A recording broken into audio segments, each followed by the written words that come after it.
बिस्मिल्लाहिर्रहमानिर्रहीम। अस्सलाम वालेकुम dear aspirant, hope so all of you are fine and doing well. मेरी तरफ से आप सबको पाकिस्तान का 77 जश्न आज़ादी मुबारक हो। और आप सब ने जी पाकिस्तान के बारे में चीज़ें सीखनी हैं, क्योंकि अगर आपसे कोई पूछता है कि आपके पाकिस्तान के बारे में आप क्या जानते हैं तो आपको फटाफट चीज़ों का पता होना चाहिए एज आ एस्पायरेंट, एज आ कम्पिटिटिव एग्ज़ाम के स्टूडेंट। कि पाकिस्तान जो है दुनिया का 5वां जो है आबादी के हिसाब से मुल्क है। पाकिस्तान कब बना और पाकिस्तान के चैलेंज क्या हैं, ठीक है, वो इंशाल्लाह आगे आज हम एडिटोरियल में भी डिस्कस करेंगे। इस वीडियो के अंदर हम पेयर ऑफ वर्ड देखेंगे, इडियम देखेंगे, वोकैबलरी देखेंगे और डॉन न्यूज़पेपर से जो एडिटोरियल हैं वो भी हम डिस्कस करेंगे। ठीक है जी, ये है जी आज का कार्टून जो डॉन न्यूज़पेपर के अंदर दिया गया है। कोर्ट मार्शल हो रहा है जी फैज़ हमीद का, ठीक है। और आप जानते हैं कि फैज़ हमीद आईएसआई के एक्स जो हैं ये चीफ रह चुके हैं और इनको कस्टडी में ले लिया गया है। टॉप सिटी जो है ये एक कॉलोनी है, उसमें ये इन्वॉल्व हैं। इन्होंने जी पैसे डिमांड किए थे कॉलोनी के मालिक से और भी इन्होंने लोगों को थ्रेट किया था और अपने काम निकलवाए हैं, तो इनको पकड़ लिया गया है। तो इसके ऊपर भी एडिटोरियल हम डिस्कस करेंगे। हमारा जो पर्पस है वो इन एरियाज़ के अंदर तैयारी करना, ठीक है जी। एक तो आपको मैं बता दूं कंपटीशन एग्ज़ाम में नॉलेज चाहिए, ठीक है, प्लस लैंग्वेज प्लस पर्सनैलिटी, ठीक है। पर्सनैलिटी कैसे डेवलप करनी है उस पर भी हम इंशाल्लाह आपको डेली बेस पे जो है वो चीज़ें जो हैं बताएंगे, ठीक है। नॉलेज और लैंग्वेज इसको बिल्ड होने में टाइम लगता है। Learning is slow process, Aahista Aahista slowly आपके माइंड में चीज़ें आएंगी। कोई भी एक दिन में वाइज नहीं बनता, कोई भी एक दिन में इल्म वाला नहीं बनता, ये स्लोली प्रोसेस है, ठीक है। ये स्क्रीन पे आप देख रहे हैं एडिटोरियल और ओपिनियन। तो जी हमने एक नया प्रोग्राम शुरू कर दिया। तो इस वीडियो में आपको एडिटोरियल ये वाला मिलेगा और आपको जी वोकैबलरी वर्ड्स मिलेंगे।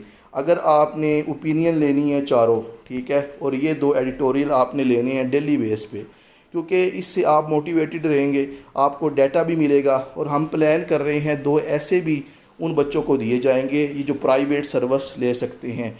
फ़ीस बिल्कुल मामूली है, 500 रुपया उन्होंने इस नंबर पे जमा करवाना है, ठीक है, और मुझे उन्होंने स्क्रीनशॉट भेजना है। उनको प्राइवेट ग्रुप में ऐड कर दिया जाएगा और फिर उनको प्राइवेट डेली बेस पे ये लेक्चर मिलेंगे, ठीक है। साथ साथ ये जो वोकैबलरी की लिस्ट है जो इन्हीं डॉन न्यूज़पेपर और ओपिनियन से निकाली जाती है, इसमें टाइम अच्छा खासा लगता है। तो इसलिए जी ये मुश्किल हो रहा था कि हम इसको फ्री ऑफ कॉस्ट कंटिन्यू कर सकें। डेली बेस पे 2 इडियम, 2 पेयर ऑफ वर्ड, और यही आप जानते हैं ये जो लफ्ज़ इस्तेमाल होती है ना एडिटोरियल में और उसके अलावा ओपिनियन में, यही उठा के एग्जामिनर देता है, चाहे 1 पेपर हो चाहे CSS और PMS का हो, क्योंकि यही वोकैबलरी है आपकी CSS PMS की। आपको मैं ऐसे मुझे CSP याद हैं और मैं जानता हूँ जिन्होंने सिर्फ डॉन न्यूज़पेपर से जो है डाटा लेके इसको पढ़ के उन्होंने CSS पास किया है। मतलब इतना कंपलसरी है।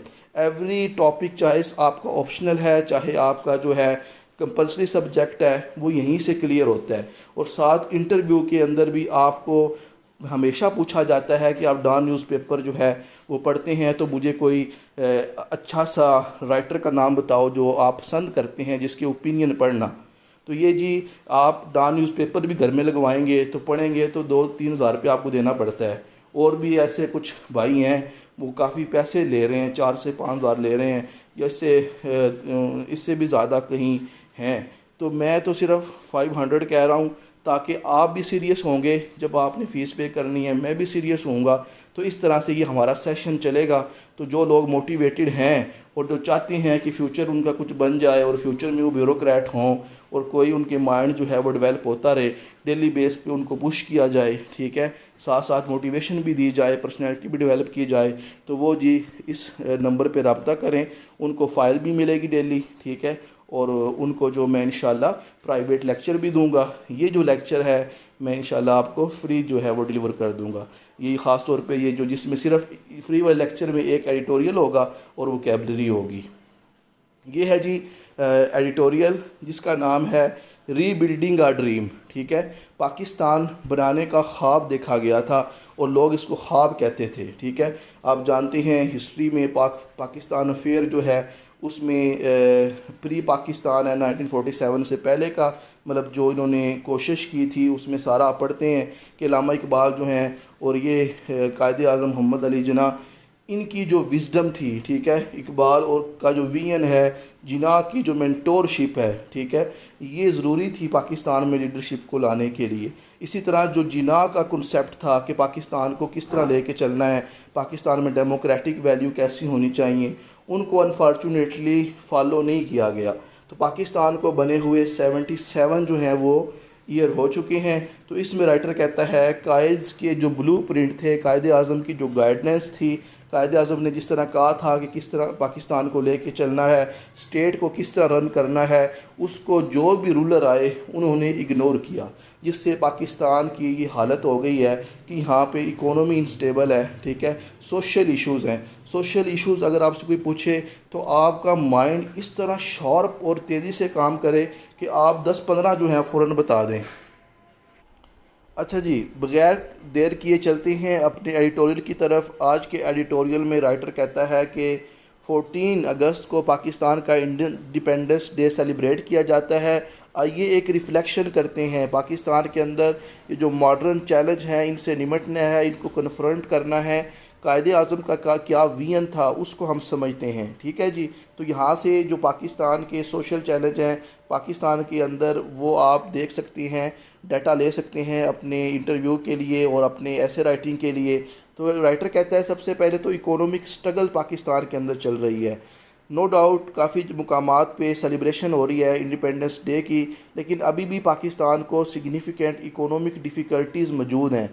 पाकिस्तान की जो इकोनॉमी है वो स्टैगनेंट है, जमूद का शिकार है, ग्रो नहीं कर रही, कीमतें अभी भी हाई हैं। काफ़ी लोग जो हैं वो गुर्बत में जा रहे हैं। गुर्बत क्या होती है आप जानते हैं कि Pakistan is a Hungary country, Pakistan is a poor country not a Hungary.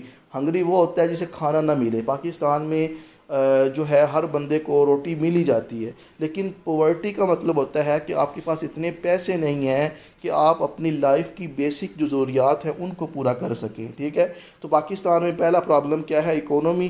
दूसरा कहता है पॉलिटिकल पोलराइजेशन, सियासत के अंदर डिवीजन है। आपको अपने घरों में अपने इर्द गिर्द नज़रें दौड़ाएं ना, जो PMLN और PTI के कैंडिडेट मेंबर हैं जो इन पार्टीज़ को पसंद करते हैं, आपस में इतना उनके अंदर बुग़्ज़ है कि एक दूसरे को बर्दाश्त नहीं करते। हालांकि डेमोक्रेसी में तो टॉलरेंस होनी चाहिए थी। तो कहता है कि पाकिस्तान में सियासतदानों के दरमियान भी डिवीजन है, इस्टेब्लिशमेंट और PTI के अंदर भी डिवीजन है। तो लैक ऑफ यूनिटी है पॉलिटिकल प्लेयर्स के दरमियान, जिससे मुल्क के अंदर मज़ीद इंस्टेबिलिटी आ रही है और जो डिसफंक्शन जो हैं वो देखने को मिल रहे हैं, ठीक है। तीसरा इशू कहता है एक्सट्रीमिज़म, ठीक है। एक्सट्रीमिज़म जब आएगी तो साथ साथ आप जानते हैं टेररिज्म भी आती है। जो भी एक्सट्रीमिस्ट सोसाइटी होती है वहीं जो है वो वायलेंस देखने को मिलता है। रिसर्जेंट का मतलब होता है बार बार आने वाली इंतहा पसंदी। यहाँ पे दहशतगर्दी की लहर दोबारा आ जाती है, एक्सट्रीमिस्ट फोर्सेस मौजूद हैं, जिससे जी नेशन की जो स्टेबिलिटी और जो प्रोग्रेस है ना वो थ्रेट में रहती है। उसके बाद जी कायदे आज़म ने क्या कहा था एक्सट्रीमिज़म के बारे में कि स्टेट जो है ना वो किसी से बिलोंग नहीं करती। मतलब स्टेट जो है उसने उसके अंदर जितने भी मज़हब हैं, you may belong to any religion और कास्ट और creed, that nothing to do with the business of state. State जो है वो कभी भी इंटरफेयर नहीं करेगी। स्टेट ने ऐसा एनवायरनमेंट देना है जहाँ पे टॉलरेंस हो, जहाँ पे हार्मनी हो, जहाँ पे तमाम लोग मिलजुल के रहें। कायदे आज़म कहते थे कि किसी ज़माने में इंग्लैंड भी जो है वो इस तरह की सोसाइटी थी, लेकिन उन्होंने भी तो सीखा है ना, एजुकेशन के ज़रिए उन्होंने कॉन्शियसनेस बिल्ड की है। तो आप भी जो हैं अपनी सोसाइटी को ट्रांसफ़र करें, ठीक है। तो इसमें जी राइटर कहता है कि हमें जी अपना जो फाउंडर हैं हमारे कायदे आज़म, उनके विजन को फॉलो करने की ज़रूरत है। लेकिन अनफॉर्चुनेटली हम क्या हो गए हैं, डिस्कनेक्ट हो गए हैं, कायदे आज़म के विजन को हम फॉलो ही नहीं कर रहे। करंट जो पाकिस्तान की स्टेट है अगर उसको हम कायदे आज़म के विजन से मुवाजना करें तो हमने जी बहुत पीछे हैं, ठीक है। कायदे आज़म मोहम्मद अली जिन्ना जो है, जिन्होंने डेमोक्रेटिक कंट्री का ख्वाब देखा था, कॉन्स्टिट्यूशनल स्टेट देखी थी कि कोई भी जो है बंदा रूल्स लॉ से आगे ना जाए, रूल ऑफ लॉ होना चाहिए। तो हमने क्या किया, डेविएशन जो बेसिक प्रिंसिपल है उससे देखने को मिली। जो भी रूलर आता गया उसने जिना की जो लेगेसी थी, जिना के जो ऐलान थे डेमोक्रेसी के, मिनॉरिटी के राइट्स को लेके, एंटी करप्शन, उसको इग्नोर किया, इसलिए हमारी हालत ऐसी हो गई है। ठीक है। उसके अलावा करंट लीडरशिप पे जो है वो राइटर जो है वो क्राइटिक करते हैं कि जो करंट हमारी जो लीडरशिप है वो फेल दिखाई दे रही है, कि पाकिस्तान के अंदर जो सोशल इश्यूज़ हैं, एक्सट्रीमिज़म का, पॉवर्टी है, उसके अलावा जी इकोनॉमी इंस्टेबिलिटी है, इसको हमारी करंट लीडरशिप अफेक्टिवली एड्रेस करने में नाकाम दिखाई दे रही है, जिसकी वजह से डे बाय डे जो इकोनॉमिक और सोशल चैलेंज हैं वो बढ़ते जा रहे हैं। इससे जी जो आम आवाम है उनके दरमियान मायूसी फैलती जा रही है, और जो पॉलिटिशियन हैं हमारे, उनके अंदर इतनी रिजिडिटी है कि वो आपस में बैठ के अपने जो डिफरेंस है वो दूर करने को तैयार नहीं है। नेशनल प्रोग्रेस के लिए इनको चाहिए कि आपस में कंसेंसस करें, जो भी इख्तलाफात हैं वो दूर करें, अपने पर्सनल इंटरेस्ट को छोड़ के नेशनल इंटरेस्ट की बात करें। उसके बाद जी लेगेसी ऑफ कायद आज़म का जो विजन था वो डेमोक्रेसी के बारे में था, कि हमने क्या करना है जी, पॉलिटिकल इश्यूज़ को रिज़ॉल्व करना है, डेमोक्रेटिक प्रोसेस की रिस्पेक्ट करनी है, लेकिन इनको भी अनफुलफिल किया गया। ठीक है। 1943 में जो उनका ईद का मैसेज था उसमें उन्होंने कहा था कि वायलेंस का जो डेंजर है वो खा जाता है माशरे को। ठीक है। इसी तरह कहता है कि वायलेंस और जो पॉलिटिकल जो डिस्कोर्स होनी चाहिए, अगर उसमें गैंग बन जाएं, ग्रुप बन जाएं और वो अपनी ही पसंद के काम करें, इससे भी कहता है कि माशरा ख़राब हो जाता है। इसके लिए उन्होंने वार्निंग दी थी, और ये जो करंट चैलेंज हैं हमारे मुल्क में ये बढ़ते हुए नज़र आ रहे हैं, और हमें अपने कॉन्स्टिट्यूशन के साथ जुड़े रहने की ज़रूरत है, और हमें रीडेम्पशन का मतलब है छुटकारा हासिल करना। तो हम कहता है कि हम अपना जो कॉन्स्टिट्यूशन है और जो फ्रेमवर्क है उसको अप होल्ड करने की जो है वो ज़रूरत है, उससे छुटकारा हमने नहीं लाना। जितने भी हम झूठ बोलते हैं वो ख़त्म करने हैं, और लोगों की जो विल ऑफ द पीपल है उसको हमने रिस्पेक्ट करना है। ठीक है। और बेटर फ्यूचर के लिए क्या करना होगा, हमें जी पाकिस्तान के जो बच्चे हैं उनके बेटर फ्यूचर के लिए, और जो सिटीज़न हैं उनको फ्री करने के लिए इकोनॉमिक और हार्डशिप जो ख़ास तौर पे उनको सोशल फेस करना पड़ती है, हमें अपने जो लॉ है और कायदे आज़म का जो विजन है उस पर हमें काम करने की ज़रूरत है। Action in right direction. तो कायदे आज़म का जो विजन है, इंडिपेंडेंस डे जो आज आया है, उसको देखते हुए हमें रियलाइज़ हो जाना चाहिए कि अगर हमने जस्टिस लेके आना है, डेमोक्रेसी को स्ट्रॉन्ग करना है, हर बंदे को खुशहाल करना है, तो एक ही हल है, अपना ड्रीम रीबिल्ड करें। जो कायद ने देखा था, ऐसी स्टेट जहाँ पे हर बंदा खुश हो, हर बंदे की रिस्पेक्ट हो, हर बंदे की जो डेमोक्रेटिक वैल्यूज़ हैं वो उसका पास रखा जाए, उनकी कदर की जाए। उसके बाद वोकैबलरी है, दो इडियम ऑफ द डे है जी, वेटिंग इन द विंग्स। इसका मतलब होता है पर्दे के पीछे इंतज़ार करना। अपॉर्चुनिटी जब भी आए तो आप रेडी हैं कि मैंने अपना जो पोटेंशियल है वो शो कर देना है। ठीक है। तो जिस तरह आप सारे जो हैं वो वेटिंग इन द विंग्स हैं, कि अल्लाह आप जब आप तैयार हो जाएंगे तो इंशाल्लाह आप ये जो अपॉर्चुनिटी है कंपटीशन एग्ज़ाम की, इसको पास करके आप फ्यूचर में ब्यूरोक्रेट बन जाएंगे। तो young actor was waiting in the wing hoping for his big break on the stage. Beat around the bush का मतलब है बात को घुमाना। ठीक है। एक्चुअल बात ना करना, इधर उधर की मारना। ठीक है। Stop beating around the bush and tell me what you really think about my idea. उसके बाद है पेयर ऑफ वर्ड, इसमें जी ज्यूरी, इसका मतलब होता है यहूदी कौम, जुदाइज़म। ठीक है। तो आजकल आप जानते हैं करंट जो इसराइल की ज्यूरी है वो गज़ा के लोगों पे आप जानते हैं जुल्म कर रही है। Question facing world Jewry is no longer whether Israel will survive. तो ये तो और ही सेंटेंस बना दिया, लेकिन आजकल ज्यूश जो हैं ये पीपल, इनको कलेक्टिवली अगर देखा जाए तो इन्हें ज्यूरी कहते हैं। और ज्यूरी ये होता है जी कोई भी जजिस की ज्यूरी होती है जो कि आपस में कोई अदालती डिसीजन पास करते हैं एविडेंस की बेस पे। The jury deliberated for hour before reaching a verdict in the murder trial. उसके बाद है फंक्शनल का मतलब होता है फ़ाल करना, ऑपरेशनल कर देना। ठीक है। The new software is fully functional and ready for use. Dysfunctional का मतलब होता है गैर फाल कर देना, ट्रबल में ले आना। उसके बाद है जी आज की डॉन की एडिटोरियल से वोकैबलरी स्टैग्नेशन का मतलब है जमूद का शिकार हो जाना, इनएक्टिव हो जाना, सुस्त हो जाना, ग्रोथ का रुक जाना। ठीक है। इकोनॉमिक स्टैग्नेशन पाकिस्तान के अंदर जो है ये फैलती जा रही है, जिससे मुल्क में अनएम्प्लॉयमेंट है। पोलराइजेशन का मतलब है तकसीम कर देना, लोगों को सेपरेट कर देना। पॉलिटिकल पोलराइजेशन पाकिस्तान के अंदर देखने को मिल रही है। रिसर्जेंट का मतलब है दोबारा उभरने वाला। ठीक है। मुल्क पाकिस्तान के अंदर जो मिलिटेंसी है वो दोबारा रिसर्जेंट हो रही है। मिलिटेंसी आप जानते हैं दहशतगर्दी, जिसको निपटने के लिए नेशनल एक्शन प्लान बनाए जा रहे हैं। उसके बाद है इंटीमिडेशन का मतलब धमकी देना, किसी को थ्रेट करना। एंटोनम इनकर्ज करना। The victim reported the criminal intimidation to the authority. Extortion का मतलब होता है बत्ताखोरी, ब्लैकमेल करना, किसी को बाय फोर्स जो है जो उससे पैसे लेना। Businessman was a victim of extortion by the corrupt official. Accountability होता है किसी को जवाबदेह होना। ठीक है। मतलब आप अकाउंटेबल हैं तो आप रिस्पॉन्सिबल हैं और आप ऐसा काम करेंगे कि आपको डर ही ना हो। Government promised greater accountability for public fund. उसके बाद है इनॉर्मिटी का मतलब होता है जी ग्रेटनेस और एक्सटेंट, मतलब बेशुमार जो चीज़ हो ना उसे कहते हैं इनॉर्मिटी। ठीक हो गया। उसके बाद एंटोनम स्मॉलनेस, इनसिग्निफिकेंस। मीजली होता है मामूली सी, वेरी स्मॉल और इन्फीरियर। एंटोनम सब्सटेंशियल, बहुत ज़्यादा, सिग्निफिकेंट, अहम। एजिटेटिंग का मतलब होता है किसी चीज़ को प्रोवोक करना। ठीक है। और एंटोनम किसी चीज़ को सुकून कर देना, पैसिफाइंग, कॉलमिंग। उसके बाद है कोर्ट मार्शल, फौजी अदालत में सज़ा सुनाना, मिलिट्री ट्राइब्यूनल। ठीक है। Antonym civil court. कंट्रोवर्शियल होता है ऐसा कोई मामला जो कि मुतनाज़ा हो गया हो, लड़ाई वाला हो।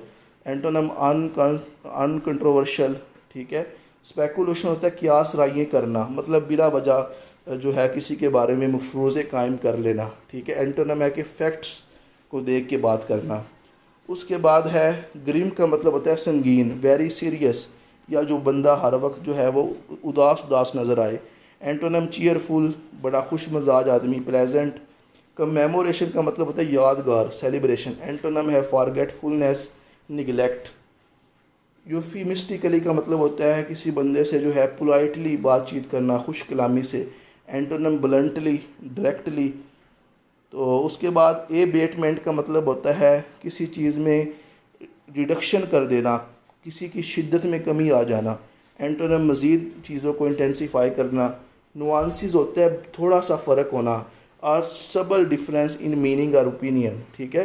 तो एंटोनम ओबिवियसनेस, क्लैरिटी। अब नाउंस जो है ना ये आ चुका है CSS में भी और वन पेपर में भी ये वोकेबलरी वर्ड आ चुका है। ठीक है। Disparities mean a great difference. Antonym equality, similarity. उसके बाद सिंगुलर का मतलब होता है जो बंदा यूनिक हो, मुनफरिद हो। Antonym common, ordinary. जुबिलेशन होता है खुशी से, great Joy, celebration. Antonym sorrow, sadness. Achievement, accomplishment करना, कामयाब होना। Antonym failure, defeat. तो ये थे जी आज के एक एडिटोरियल और वोकेबलरी वर्ड। मज़ीद इंशाअल्लाह नेक्स्ट लेक्चर में मिलते हैं। दुआओं में याद रखिएगा। अल्लाह हाफिज़।